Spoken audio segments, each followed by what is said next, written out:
السلام عليكم ورحمة الله وبركاته. بسم الله والصلاة والسلام على رسول الله بعد. أعوذ بالله من الشيطان الرجيم. بسم الله الرحمن الرحيم. والتين والزيتون وطور سينين وهذا البلد الأمين لقد خلقنا الإنسان في أحسن تقويم. صدق الله العظيم. رب اشرح لي صدري ويسر لي أمري واحلل عقدة من لساني يفقه قولي.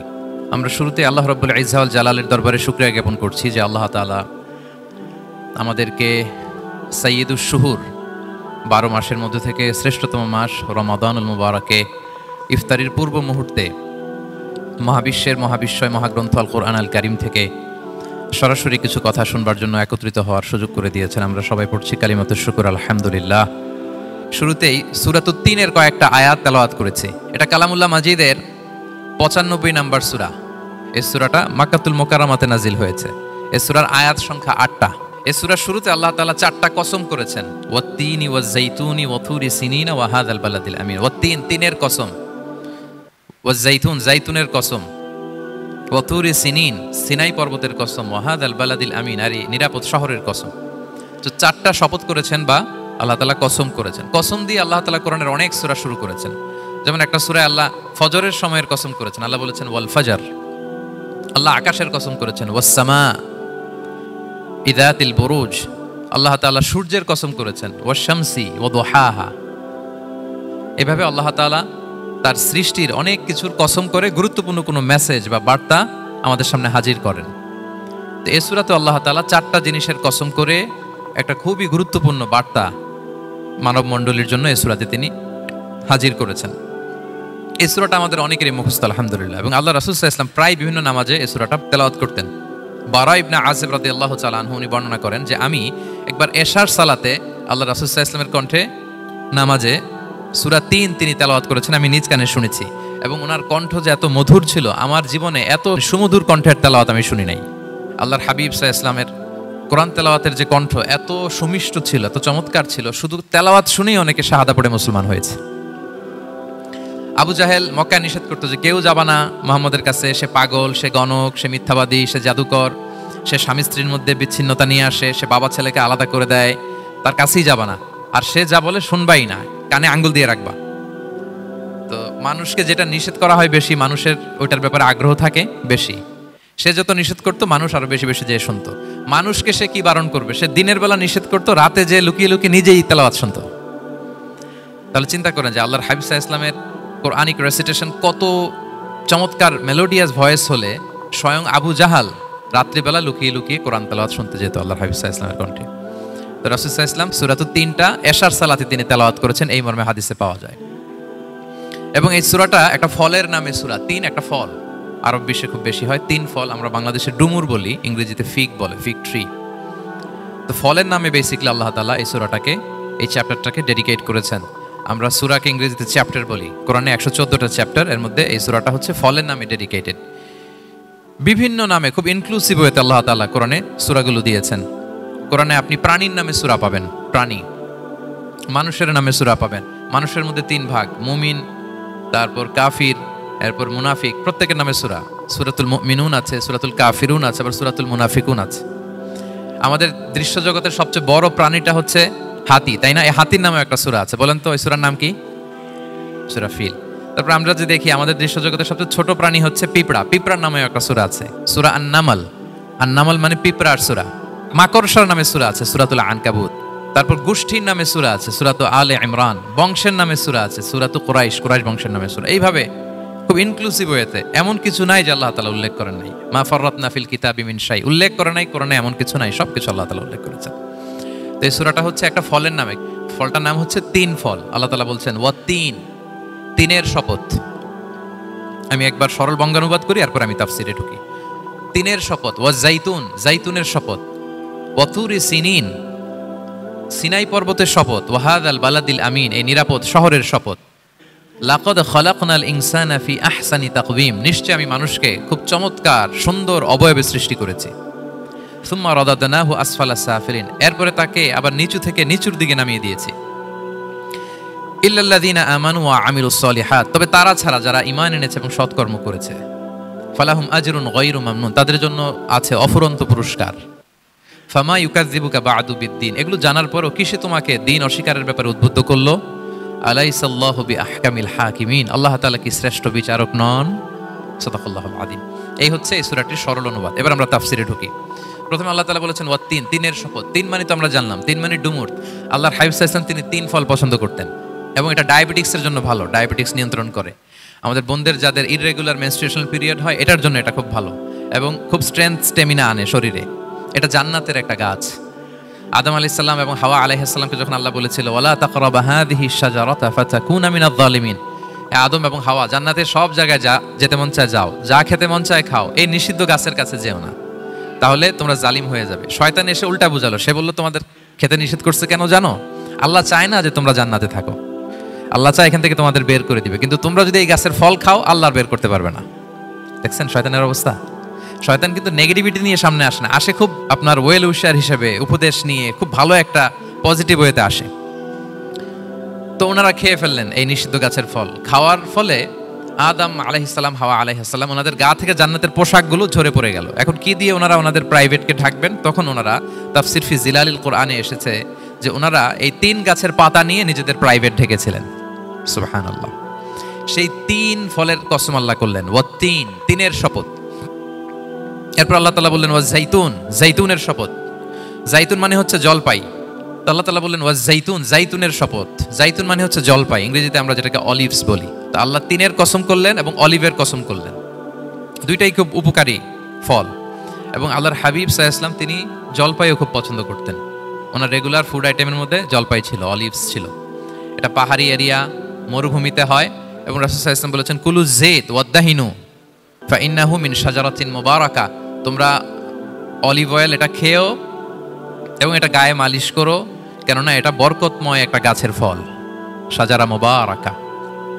এটা শরীরের ব্যাড কোলেস্টেরলকে কমিয়ে দেয়, দাড়িতে অ্যাপ্লাই করলে, চুলে অ্যাপ্লাই করলে সহজে পাকে না দাড়ি চুল, এবং স্কিনে অ্যাপ্লাই করলেও স্কিনের জন্য ভালো, স্কিনের জন্য বেশ ভালো। এটা যাদের সুযোগ হয় আপনারা দাড়িতে চুলে অ্যাপ্লাই করবেন, খাবেন। এটা খাওয়াও যায়। তাম্বুতু বিদ্দুহনি ওয়া সিবগিল লিল আখিলিন, কোরআনে এসেছে। এটা অয়েল হিসেবে ইউজ করে, আবার খাবার হিসেবেও ইউজ করা যায়। সালাদ ড্রেসিং এর ক্ষেত্রে কিন্তু অলিভ অয়েল আমরা ইউজ করি। ইদানিং পিজাতে খুব ইউজ করা হয় অলিভ, জলপাইটা। তো এটা আপনারা খেতে পারেন, এটা খুবই সুস্বাদু। এবং জলপাই গাছের মানে জাইতুন গাছের ডালের মেসওয়াক খুব ভালো হয়। আল্লাহর হাবিব সাল্লাল্লাহু আলাইহি ওয়াসাল্লাম জাইতুনের ডাল দিয়ে মেসওয়াক করতেন। তিনি বলতেন নি'মাস সিওয়াকিয়া জাইতুন, সবচেয়ে শ্রেষ্ঠ মেসওয়াক হচ্ছে জাইতুনের, মিনাশ শাজারাতিল মুবারাকা, কারণ এটা বরকতময় গাছের ডালা। এবং ফাইন্নাহু সিওয়াকি ওয়া সিওয়াকুল আম্বিয়া মিন ক্বাবলি, এই জাইতুনের ডাল দিয়ে আমিও যেমনি মেসওয়াক করি, আমার আগে যত নবী পৃথিবীতে এসেছে সবাই জাইতুনের ডাল দিয়ে মেসওয়াক করতো। আল্লাহ বলেন ওয়াত-তিনি ওয়াজ-জাইতুন, তিনের শপথ আর জাইতুনের শপথ। এরপর আল্লাহ তাআলা বললেন ওয়াতুরি সিনিন, সিনাই পর্বতের শপথ। প্রথমে দুইটা ফলের শপথ করলেন, এবার একটা পাহাড়ের শপথ করতেছেন। আপনারা কি তুর পাহাড়ের নাম শুনেছেন? হ্যাঁ শুনেছেন। এই সিনাই পর্বত দ্বারা তুর পাহাড় উদ্দেশ্য। এটা মিশরের একটা পাহাড়, অনেক উঁচু, 2285 মিটার উঁচু। ওইটার নিচে আছে মুকাদ্দাসে তুয়া, যেখানে মুসা আলাইহিস সালামকে আল্লাহ তাআলা জুতা খুলতে বলেছিলেন, ফাখলানা আলাইকা ইন্নাকা বিল ওয়াদিল মুকাদ্দাসি তুয়া, হে মুসা তুমি পবিত্র উপত্যকায় এসেছো, জুতা খুলো। তো ওখানে সব ধর্মের লোকেরা যায়, সব ধর্মের লোকদের জন্য তীর্থস্থান, মুসলিম, জুইশ, খ্রিস্টিয়ান সবাই যায়। এটা সিনাই একটা এলাকা আছে মিশরের, north south Sinai, north Sinai, এটা সাউথ সিনাইতে অবস্থিত। তো নিচে একটা খ্রিস্টানদের প্রাচীন গির্জা আছে, সেন্ট ক্যাথেরিনা গির্জা। সেখান থেকে চলতে চলতে আপনাকে উপরে যেতে হবে, ফজরের পরে আবার চলে আসতে হবে, তা না হলে দুপুরবেলায় 10-11টার দিকে এমন সূর্যের প্রখর তাপ ওই পাথরের মধ্যে লাগে, ওখানে আর থাকা যায় না। একেবারে তুর পাহাড়ের উপরে সেখানে খ্রিস্টানদের জন্য ছোট্ট একটা সিনাগোগ আছে, তারা প্রার্থনা করে। খ্রিস্টানদের একটা চার্চ আছে, মুসলিমদের জন্য ছোট্ট একটা মুসল্লা আছে সুরাওয়ের মতো। আল্লাহ ওই সিনাই উপত্যকার কসম করেছেন, ওয়াতুরি সিনিন, সিনাই উপত্যকার কসম। এখানেই আল্লাহ তাআলা মুসা আলাইহিস সালামকে তাওরাত দিয়েছিলেন, মেজর একটা আসমানি কিতাব দিয়েছিলেন, এবং সরাসরি মুসা আলাইহিস সালাম এই পাহাড়ের চূড়ায় বসে আল্লাহ তাআলার সাথে কথা বলতেন। ওয়া কাল্লামাল্লাহু মুসা তাকলিমা, উনি সরাসরি কথা বলতেন, এটা ওনার একটা স্পেশাল বৈশিষ্ট্য ছিল, ক্যারেক্টারিস্টিক্স। এবং আল্লাহ তাআলা নূরের তাজাল্লি দিয়ে এই পাহাড়কে একবার জ্বালিয়ে দিয়েছিলেন। আজও এই পাহাড়ের রংটা অনেকটা একটু লালচে, একটু কালোচে, একটু রেডিশ কালারের। এবং মুসা আলাইহিস সালাম এই নূরের তাজাল্লির ঝলকে তিনি বেহুশ হয়ে গিয়েছিলেন এই পাহাড়ের উপরে।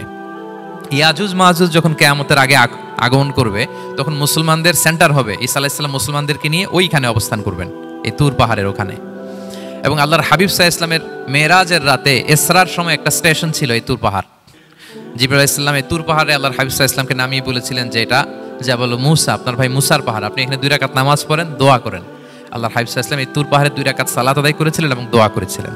আল্লাহ এই তুর পাহাড়ের কসম কাটলেন, ওয়াতুরি সিনিন, সিনাই পর্বতের কসম যেখানে তাওরাত কিতাব নাজিল হয়েছিল। এরপর আল্লাহ তাআলা বললেন ওয়াহাদাল বালাদিল আমিন, আর এই নিরাপদ শহরের শপথ।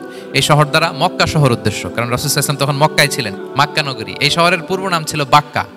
মক্কা নগরীকে বলা হয় উম্মুল কুরা, সব শহরের মা, সব শহরের সেন্টার, পৃথিবীর নাভিস্থল।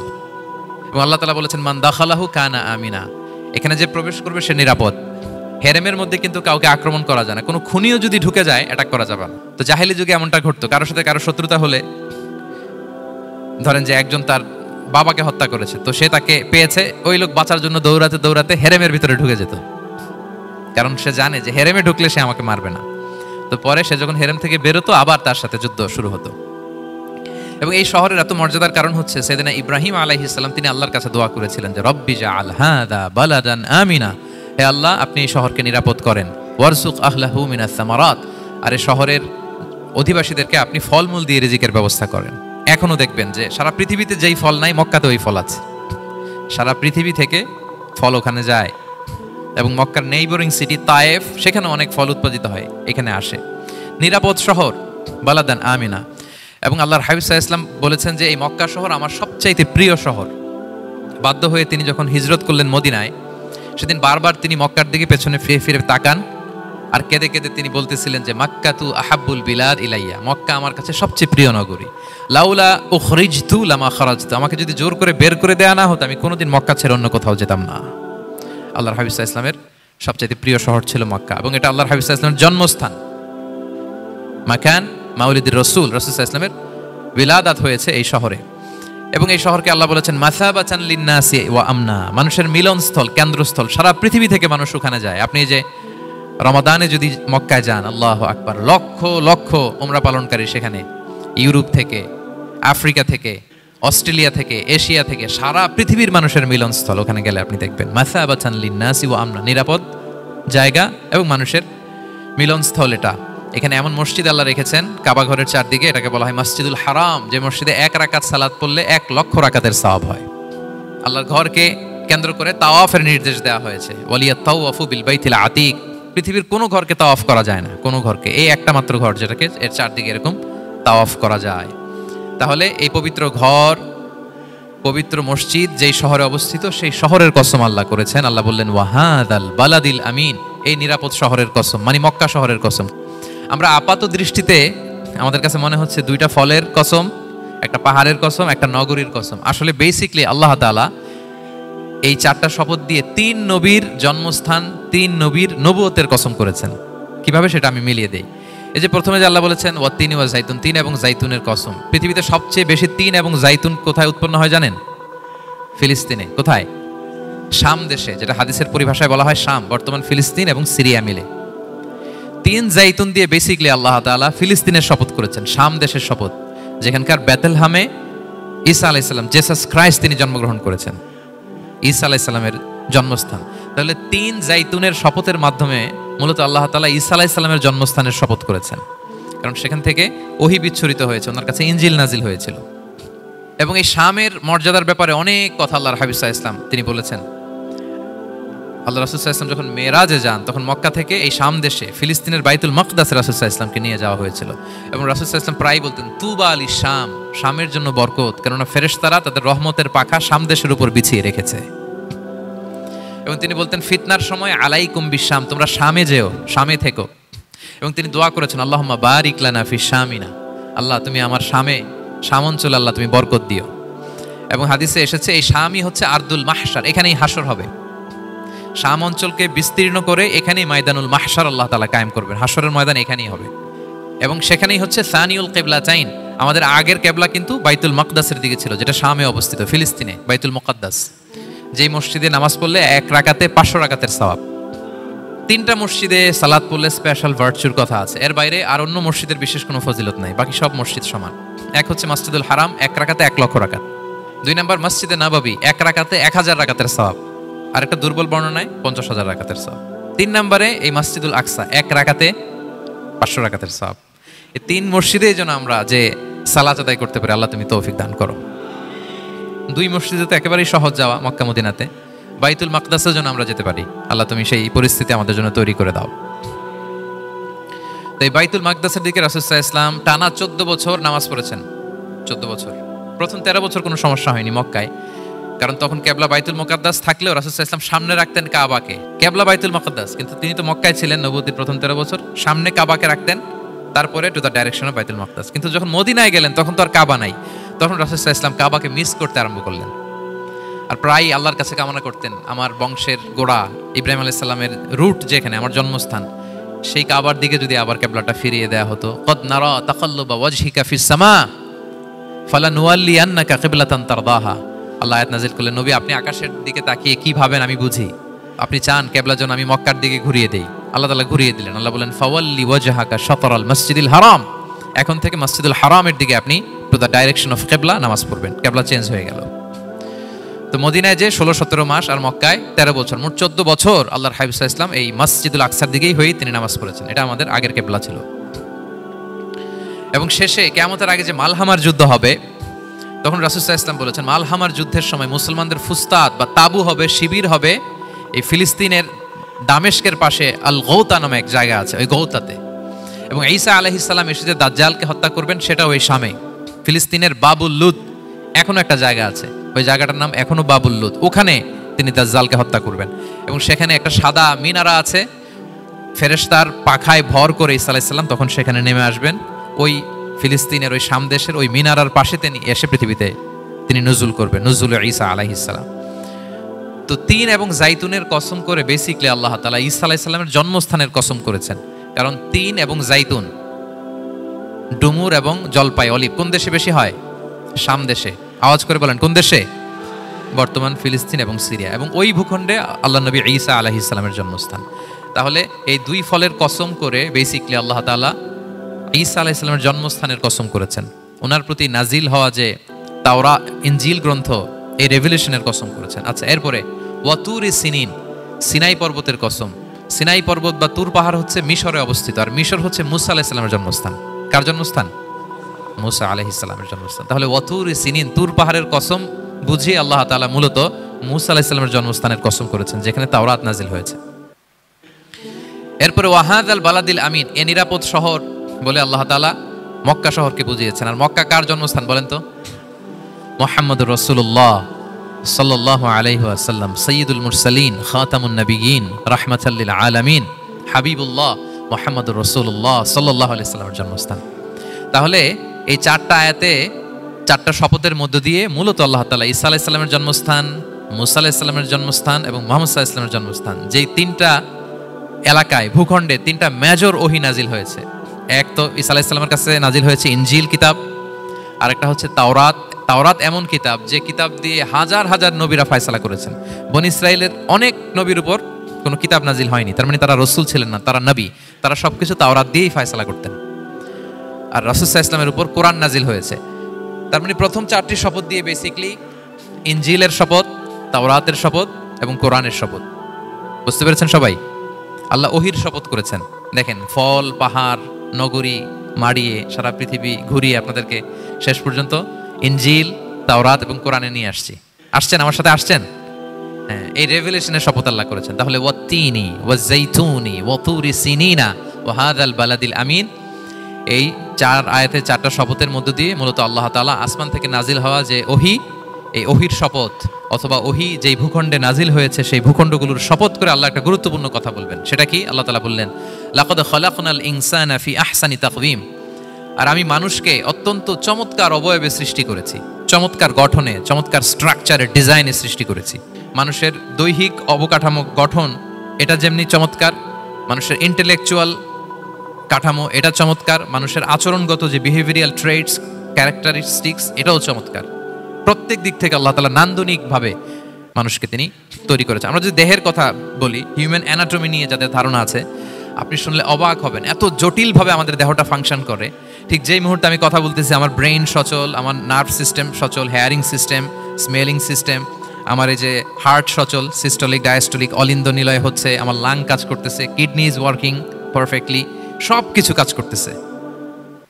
এত সূক্ষ্মভাবে আমাদের দেহটা কাজ করে, এটাকে ইংরেজিতে বলে মরফোলজি, আকৃতি সংক্রান্ত যে বিদ্যা, এটা নিয়ে যদি আপনি দেখেন যে মানুষের হাত কিভাবে কাজ করে, মানুষের পা কিভাবে কাজ করে, মানুষের হিউম্যান ব্রেইন কিভাবে কাজ করে, আপনি অবাক হবেন। এবং আল্লাহর যে সেট আপ, লাকাদ খালাকনাল ইনসানা ফি আহসানি তাকওয়িম, নিশ্চয়ই আমি মানব জাতিকে চমৎকার অবয়বে তৈরি করেছি। আপনি যদি অবয়বটা দেখেন, আমাদের স্ট্রাকচার, এর চেয়ে সুন্দর করে আর তৈরি করা যেত না, এর চেয়ে সুন্দর আর হতে পারে না। যেখানে যা দেয়ার, মাথার চুল থেকে পায়ের নখ পর্যন্ত, আপনি একটা ডিজাইনে, স্ট্রাকচারে, সেট আপে আপনি ভুল ধরতে পারবেন না। যেখানে যেটা দরকার, আপনি একটু খেয়াল করে দেখেন যে এই যে আমাদের চোখ, চিকিৎসা বিজ্ঞান বলতেছে যে মানুষ 10 মিলিয়নেরও বেশি রং শনাক্ত করতে পারে। Human eyes can identify more than 10 million colours. 10 মিলিয়নেরও বেশি রং আমরা আমাদের চোখ দিয়ে শনাক্ত করতে পারি। সুবহানাল্লাহ, সুবহানাল্লাহ বিহামদি। আচ্ছা, চোখের সেটআপটা একটু যদি খেয়াল করেন, দেখেন আমার এই চোখ এখানে না থাকে, এটা যদি জাস্ট 2 ইঞ্চি উপরে এখানে হইতো, এইটা যদি কপালে যদি আমাদের চোখ হইতো, কি অবস্থা হইতো বলেন তো? সিজদা দিতে পারতেন আল্লাহকে? বলেন, দিতে পারতেন? আচ্ছা, আমরা কিছু খাওয়ার সময় আমরা কি করি? ওইটা ভালো আছে কিনা, পচে গেল কিনা, স্মেলটা আগে দেখি, তারপরে খাই। দেখেন কত চমৎকার সেটআপ। একটু খেয়াল করেন, এই নাকের সেটআপ যদি এইখানে না থাকে, আমাদের নাক যদি পেছনে থাকতো, খাওয়ার সময় খাবারটা বাসি কিনা, ভালো আছে কিনা কি করতেন? লাকাদ খালাকনাল ইনসানা ফি আহসানি তাকওয়িম। আচ্ছা দেখেন, এই যে আমরা কান দিয়ে শুনি, এই যে কান পেঁচানো, মনে করেন না যে এমনি এমনি পেঁচানো, এই পেঁচানো, এটা এই পথ না থাকলে আমরা শুনতেই পেতাম না। এটা এমনভাবে সেটআপ করা, এটাই ইথারে ভাষা তরঙ্গকে এয়ার ড্রামের ভেতরে সুন্দরভাবে ইনপুট করে, নাহলে আমরা শুনতে পেতাম না। আপনার এই কান কেটে ফেলে দিলে আপনি শুনতে পারবেন না। এটা এইভাবেই যেতে হবে, সুরঙ্গটা এইভাবে তৈরি হইতে হবে। আচ্ছা দেখেন, আপনার কান, এই কান যদি এইখানে না থেকে আপনার ডান বগলের নিচে হইতো, বাম কান যদি বাম বগলের নিচে হইতো, তাহলে কি হইতো বলেন? আজকে আমার ওয়াজ কিভাবে শুনতেন বলেন দেখি? কিভাবে শুনতেন? বুদ্ধি আছে বলে যে হুজুর এইভাবে শুনতাম। সুবহানাল্লাহ, সুবহানাল্লাহ। লাকাদ খালাকনাল ইনসানা ফি আহসানি তাকওয়িম। আমি মানুষকে সবচেয়ে সুন্দর সর্বোত্তম গঠনে তৈরি করেছি। দেখেন, কান দুটো এখানে থাকলে কথা শুনতে হইলে হাত উঁচু করে রাখা লাগতো। আল্লাহ, আপনি একটা একটা অঙ্গ দেখেন, ঠিক যেখানে যেটা যেভাবে সেট করা দরকার, আল্লাহ তাআলা দয়া করে অনুগ্রহ করে ঠিক সেভাবে তিনি সেট করেছেন। আমাদের চেহারার মধ্যে দেখেন, এক একজনের এক এক রং। ওয়াখতিলাফু আলসিনাতিকুম ওয়া আলওয়ানিকুম ইন্না ফি যালিকা লাআয়াতুন লিল আলিমিন। আল্লাহ বলেন, তোমাদের ভাষার ভিন্নতা দিয়েছি, তোমাদের গায়ের রঙের ভিন্নতা, একজনের চেহারার সাথে আরেকজনের মিল নাই, একজনের ফিঙ্গারপ্রিন্টের সাথে। আয়াহসাবুল ইনসানু আল্লা নাজমাআ ইযামা বালা কাদিরিনা আলা আন নুসাউইয়া বানানা। মানুষ ভেবেছে সে মারা গেলে তাকে আমি তার অস্থি মজ্জা, হাড়, গোশত, চামড়া জোড়া লাগাতে পারবো না। আরে তার আঙ্গুলির অগ্রভাগ পর্যন্ত আমি সুবিন্যস্ত করে আমার কাছে রেখে দিয়েছি। ফিঙ্গারপ্রিন্ট, আমাদের ফিঙ্গারপ্রিন্টগুলো আল্লাহর কাছে সংরক্ষিত। একজনের ফিঙ্গারপ্রিন্টের সাথে আরেকজনেরটা মিলে না। এই যে আমার 10 আঙ্গুলে 10টা ফিঙ্গারপ্রিন্ট, পায়েরগুলো হচ্ছে ফুটপ্রিন্ট, একটার সাথে আরেকটা মিলে। আমার এটার সাথে এটা মিলবে বলেন? আমার সাথে আপনারটা মিলবে? বর্তমানে পৃথিবীতে কত কোটি মানুষের বসবাস বলেন? এই যত মানুষ পৃথিবীতে আছে, একজনের আঙ্গুলের ছাপের সাথে, এই যে বায়োমেট্রিক্যাল অথেন্টিকেশন যে আমরা করি, একজনের ফিঙ্গারপ্রিন্টের সাথে আরেকজনের ফিঙ্গারপ্রিন্টের মিল নাই। একজনের ফুটপ্রিন্টের সাথে ফুটপ্রিন্ট মিল, ইভেন একজনের আই প্রিন্টের সাথে। আমাকে একজন ওনার হসপিটালে নিয়ে গেল ঢাকায়, তো উনি ওনার দরজা খুলতেছে আই প্রিন্ট দিয়ে, মানে উনি না গেলে খুলে না। উনি আর ওনার খুব কাছের স্টাফ, এটা গুরুত্বপূর্ণ একটা অফিস, তো উনি চোখ দিল, আই প্রিন্ট নিল, এরপরে দরজা খুলে যাচ্ছে। দেখেন, একজনের আই প্রিন্টের সাথে আরেকটা আই প্রিন্ট মিলে না। সুবহানাল্লাহ। প্রিয় ভাইরা, একজনের ফিঙ্গারপ্রিন্টের সাথে আরেকজনের ফিঙ্গারপ্রিন্টের কোনো মিল আছে পৃথিবীতে? ফুটপ্রিন্টের সাথে, আই প্রিন্টের সাথে? কারণ ডিজাইনারটা কে বলেন তো? হুয়াল্লাযী ইউসাউবিরুকুম ফিল আরহামি কাইফা ইয়াশা। মায়ের পেটে থাকতেই আল্লাহ তাআলা এগুলো ডিজাইন করে দিয়েছেন। আমি কেমন হব, আমার বৈশিষ্ট্য কেমন কেমন হবে, এই যে আমি যে আমার বাবা দাদা 14 পুরুষের ডিএনএ বয়ে বেড়াই, এগুলো সব নিয়ে আমার বৈশিষ্ট্য, আমার কণ্ঠস্বর, আমার ক্যারেক্টারিস্টিক্স, আমার ফিচার কেমন হবে, সব তিনি আল্লাহ তাআলা মায়ের পেটে থাকতেই ডিজাইন করে দিয়েছেন। সুবহানাল্লাহ। আল্লাহ বলছেন, লাকাদ খালাকনাল ইনসানা ফি আহসানি তাকওয়িম। প্রিয় ভাইরা, কসম করার পরে আল্লাহ যে কথাটা বলেন, এটা অনেক গুরুত্বপূর্ণ, খুবই গুরুত্বপূর্ণ বার্তা।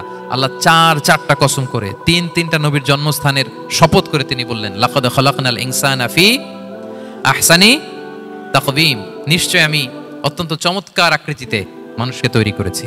মানুষের গঠন এরকম, মাথা থেকে পা পর্যন্ত। আমি যে দু একটার কথা বললাম, চোখ, নাক, কান, আপনি একটা একটা করে যদি ধরেন, আমাদের হেয়ারিং সিস্টেম কিভাবে কাজ করে, হেয়ারিং নার্ভ কিভাবে কাজ করে, আমাদের সেন্সেশন কিভাবে কাজ করে, আমাদের ব্রেন কিভাবে কাজ করে, আমাদের এক একজনের ব্রেইন 1.5 কেজি ওজন, 3 পাউন্ডের মতো একটা সুস্থ মানুষের অ্যাভারেজ ব্রেইনের ওজন। এই ব্রেইনের মেমোরি হচ্ছে 2.5 মিলিয়ন গিগাবাইট। আপনার মোবাইলে স্পেস কত বলেন, মেমোরি কত? হ্যাঁ, 512 জিবি। আর আমার আর আপনার ব্রেইনের যে মেমোরি, এই মেমোরি হচ্ছে 2.5 মিলিয়ন গিগাবাইটস।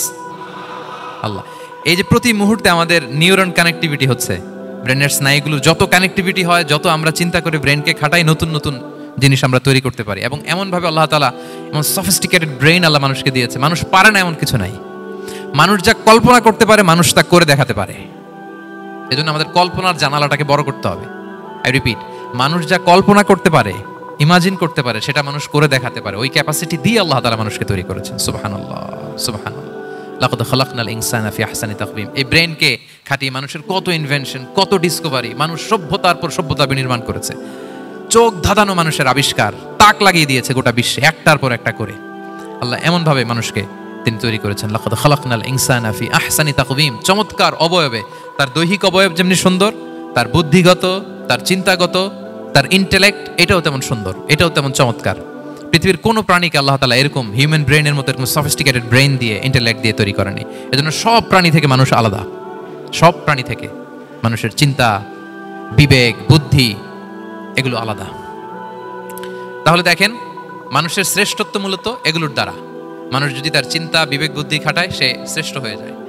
আমি একটা কথা প্রায় বলি যে মানুষ যদি ভালো হয় সে ফেরেশতার চেয়েও ভালো, আর মানুষ যদি খারাপ হয় সে পশুর চেয়েও নিকৃষ্ট। আল্লাহ বলেন, উলাইকা কাল আনআমি বাল হুম আদাল লাহুম কুলুবুল লা ইয়াফকাহুনা বিহা ওয়া লাহুম আ'য়ুনুল লা ইউবসিরুনা বিহা ওয়া লাহুম আযানুল লা ইয়াসমাউনা বিহা উলাইকা কাল আনআমি বাল হুম আদাল। তাদের হৃদয় আছে, ওটা দিয়ে অনুধাবন করে না সত্যকে। চোখ আছে, ওটা দিয়ে সে সত্যটা দেখে না। কান আছে, হকের কথা শোনে না। উলাইকা কাল আনআম, আল্লাহ বলেন তারা প্রাণীর মতো, চতুষ্পদ জন্তুর ন্যায়। শুধু অতটুকুই না, বাল হুম আদাল, তারা তার চেয়েও নিকৃষ্ট, তার চেয়েও নিকৃষ্ট। তাহলে মানুষ ভালো হলে সে ফেরেশতাকে ছাড়িয়ে যায়, আর মানুষ নিকৃষ্ট হলে সে পশুত্বকে হার মানায়। কথা বুঝতে পেরেছেন? মানে আমরা ভালো হলে সবচেয়ে ভালো, খারাপ হলে সবচেয়ে খারাপ। একটা পশু আর একটা পশুকে হত্যা করে কেটে 20 টুকরা করছে, এরকম কোন নিউজে আসছে কোনোদিন?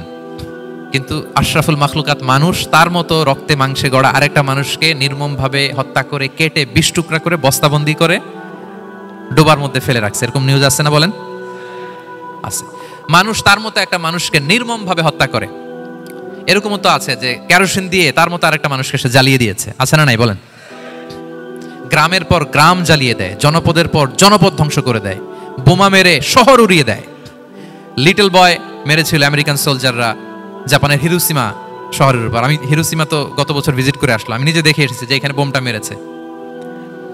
মুহূর্তের মধ্যে পুরো শহর ভ্যানিশ, এমন রেডিয়েশন। তো যেই আমেরিকান পাইলট বোমা মারতেছে সেও মানুষ, সেও কি?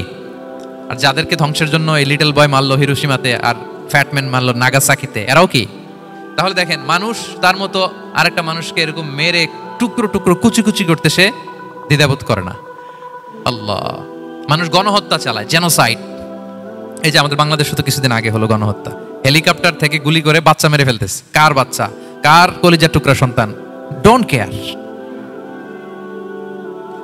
জনগণের টাকায়, ট্যাক্সের টাকায় কেনা বুলেট, হেলিকপ্টার দিয়ে জনগণকে, ছাত্রদেরকে হত্যা করা হয়েছে। দেখেন, সেও মানুষ। যারা হত্যা করতেছে, গণহত্যা, জেনোসাইড চালিয়েছে, তারাও মানুষ। তাহলে মানুষ যদি খারাপ হয়, মানুষের চেয়ে খারাপ আর কেউ হয়? আর মানুষ ভালো হলে মানুষের চেয়ে ভালো কেউ হতে পারে? মানুষ এমন জায়গায় যেতে পারে যেখানে ফেরেশতারাও যেতে পারে না। জিবরাইল আলাইহিস সালামের যাওয়ার সীমানা যেখানে শেষ, মুহাম্মদ সাল্লাল্লাহু আলাইহি ওয়াসাল্লামের ঊর্ধ্ব জগতের কাহিনী সেখান থেকে শুরু। আল্লাহু আকবার। তাহলে মানুষ ভালো হলে ফেরেশতাকে ছাড়ায়, মানুষ খারাপ হলে পশুত্বকে হার মানায়। So the decision is yours. রাস্তা দুইটা, আপনি কোন দিকে যাবেন? আপনি কি ডান দিকে জান্নাতের পথে যাবেন নাকি বাঁ দিকে জাহান্নামের পথে যাবেন? সিদ্ধান্ত আপনার। আল্লাহ তাআলা বললেন, লাকাদ খালাকনাল ইনসানা ফি আহসানি তাকওয়িম। আমি মানুষকে চমৎকার আকৃতিতে তৈরি করেছি। হাতের মেকানিজম কি, পায়ের মেকানিজম কি, আমার চেয়ে আপনারাও ভালো জানেন। এগুলো ঘন্টার পর ঘন্টা আপনি বলতে পারবেন যে কেমন ভাবে আল্লাহ তাআলা তৈরি করেছেন। আল্লাহ বলেন, মানুষকে আমি অত্যন্ত চমৎকার আকৃতি দিয়ে তৈরি করেছি। তার সৃষ্টিগত কাঠামো, তার বুদ্ধিবৃত্তিক কাঠামো, তার চিন্তাগত কাঠামো, তার আচরণগত কাঠামো, তার নৈতিকতায় তাকে এমন উচ্চ মর্যাদার আসন আমি দিয়েছি, এটা যদি সে অ্যাচিভ করে, বিলং করে, তাহলে তার চেয়ে শ্রেষ্ঠ কেউ আর হতে পারে কিন্তু আল্লাহর দেয়া এই ক্যাপাসিটিগুলো, এই নেমাগুলো যদি সে অ্যাকসেপ্ট না করে, সে যদি পশুত্বের পথে হাঁটে, সে যদি শয়তানের দেখানো পথে হাঁটে, তাহলে সে এত নিচে যাবে, অন্য কেউ আর এত নিচে যেতে পারে না।